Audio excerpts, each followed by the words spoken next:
जो प्रधानमंत्री नरेंद्र मोदी का सपना है, उनको अगर उस सपने को पूरा करना है तो उसके लिए बड़े आर्थिक सुधार के कदम उठाने का समय यही है, जब उनके सामने कोई राजनीतिक अनिश्चितता नहीं है। वो अपने राजनीतिक जीवन के प्रधानमंत्री के रूप में कह रहा हूं, तीसरे कार्यकाल में है और उनकी सरकार को कोई खतरा नहीं है।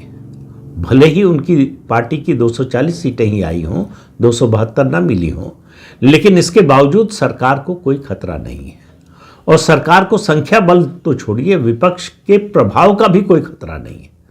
इतना निष्प्रभावी विपक्ष जो है वो शायद ही पहले कभी रहा हो। मुझे तो याद नहीं है कि विपक्ष, संख्या बल को छोड़ दीजिए, संख्या से तय नहीं होता विपक्ष का प्रभाव।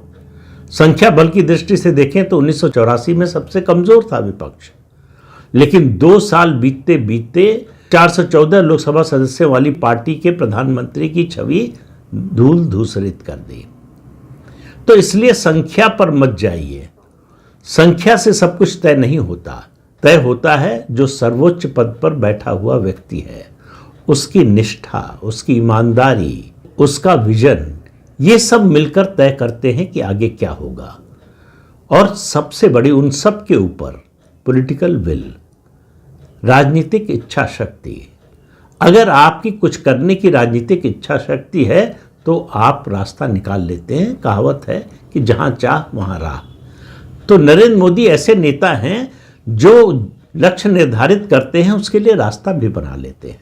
वरना आप सोचिए, उन्हीं के ज़माने में तो जीएसटी लागू हुई, लगभग सर्वसम्मति से पास हुआ दोनों सदनों से, जहां 2/3 बहुमत की ज़रूरत थी। लोकसभा में भी नहीं था। मैं 2014 से 2019 की बात कर रहा हूं। 2/3 बहुमत 2019 में मिला बीजेपी को और जीएसटी 2016-17 में पास हुई। इतना ज़्यादा विरोध था खासतौर से कांग्रेस पार्टी का, लेकिन सबको एक मंच पर ले आए और जीएसटी का बिल पास हुआ। उसके बाद का सिलसिला आप देखिए। 2019 में अयोध्या में राम मंदिर पर सुप्रीम कोर्ट का फैसला आया, सर्वसम्मति से फैसला आया। उसमें सरकार की कोई भूमिका थी ये मैं नहीं कह रहा हूँ, लेकिन सरकार ने उस लीगल प्रोसेस को एक्सपेडाइट किया, जो लगातार जो है मंथर गति से चल रहा था। चलता कम था, रुकता ज़्यादा था। उसको गति दी प्रधानमंत्री नरेंद्र मोदी की सरकार ने और एक परिणाम तक उसको पहुंचाने में मदद की। दूसरा 370, अनुच्छेद 370 जम्मू कश्मीर का और 35 है। ये खत्म होगा, इसकी कल्पना जो है बीजेपी के बड़े से बड़े समर्थक को भी नहीं थी।